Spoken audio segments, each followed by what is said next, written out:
All right, so this is about treat values, using the proper treats, how they can work for you if you're trying to do something with a dog to increase the value of the treat, when you should use a lower value treat and when you should use a higher value treat.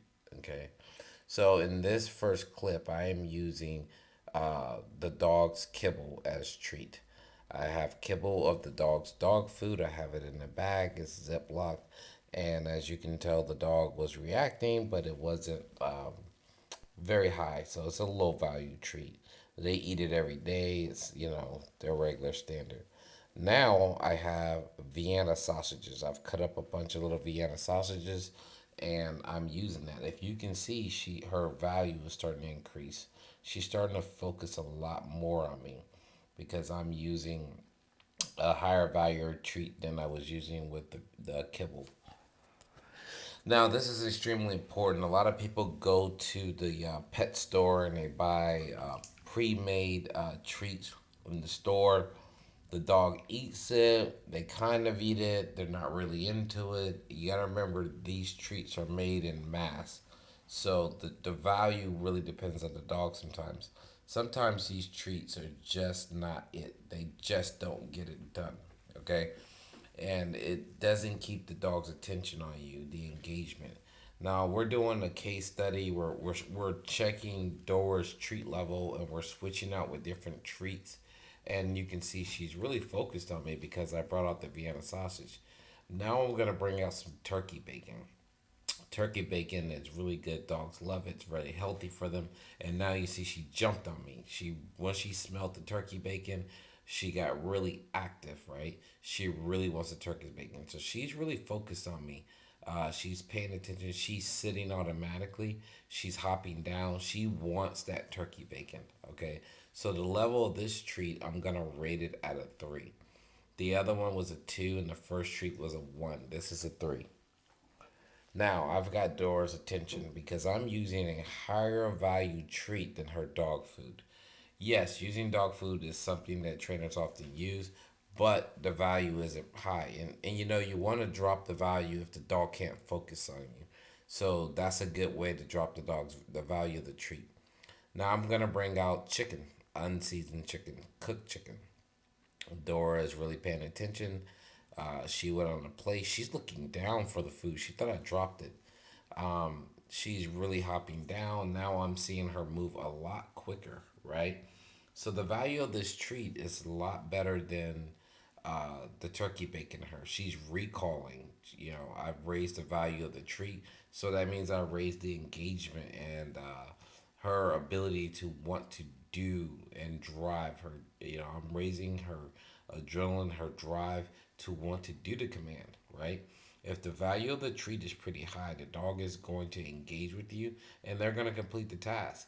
If the value of the treat is pretty low and the dog needs a higher value treat, then they're not going to do the task. And this is where people fall short, right? So when we're teaching dogs, we want to start them on a treat so that we can show them what we want them to know. And then we're going to double down and remove the treat. But we want to know where her target level is. So this value treat is like a one. Now we're going to move on to another treat and we're going to see her value level on this one. And this value treat, I'm going to say, is probably a five. You see, she's walking with me on the hill and she is engaged with me. So you can kind of say I got steak in my hand, right? I went from hot dog to steak, right? And she's slowly creeping on me. She even jumped on me because she wanted that treat. She could smell it. She knew it was delicious, and she wanted some of it, right? She's keeping her eye on me. She's focused. There are people behind me, behind her, and she's not engaged with them. And Dora used to be very, very easily distracted, but she's not. She's in a downstate, and there are two people behind her, and she is not focused on them at all. So raising the value of the treat at this moment helped her a lot. When I moved, she moves. Her face was moving. She just healed, and Dora's done rarely any training on healing, right? But she did it right there because of the value of the treat. It connected with her and forced her. Hey, if I can do this, I'm gonna get that. You see, she's snapping at my hand.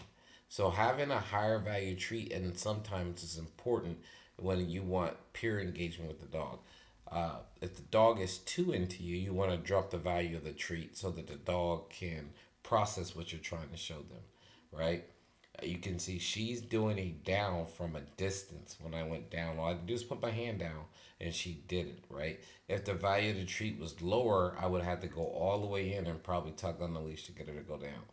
So she is active. She is engaged with me, which is what we were trying to establish from the beginning.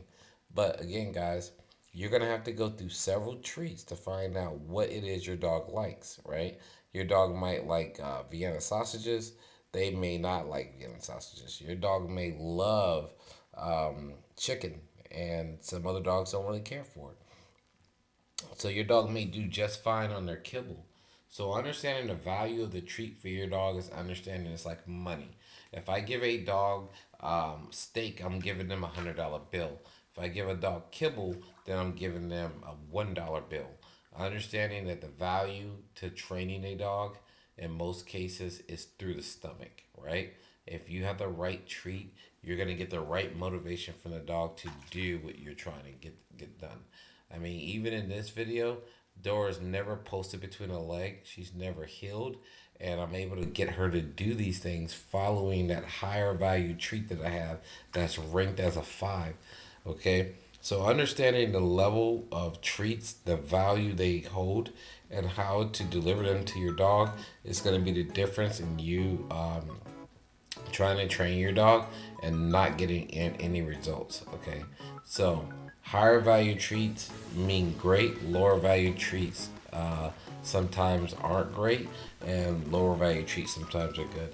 So now with Dora's on, we've gone through the variety of treats and see which one she likes the most. And I'm explaining to her that this is important in the beginning of dog training is to know what value treat you're holding, how you're presenting that treat, and how the dog is reacting to it. If the dog doesn't really react to the treat, then there's no point on using them. If the dog is reacting to the treat and the dog is engaged with you no matter what's going on around them, then it's probably something you want to do. But I don't suggest you use a higher value treat every single session, okay? You want to switch it up. If the dog is engaged with a higher value treat, say steak, and you were using that, I don't know who would use steak, but if you were using steak and you used it every single time, you're gonna drop the value of that treat, right? So if you use kibble today and then in 2 days later you use steak, you're gonna start to see your dog engage every single time because they don't know what treat you have. So having a variety is very important, okay? In this video right here, I have kibble. So I was unable to get her to sit the first time because I didn't have the highest value treat that she liked. But if I had steak, then she probably would have jumped straight to the ground. Yeah, we're talking about dog training with treats and value of treats and how to prepare them, how to give them to the dog, and finding out which one your dog likes. I suggest that you grab your treats, you get several different kinds, and you feed them to the dog and see which one they like before you begin a training session.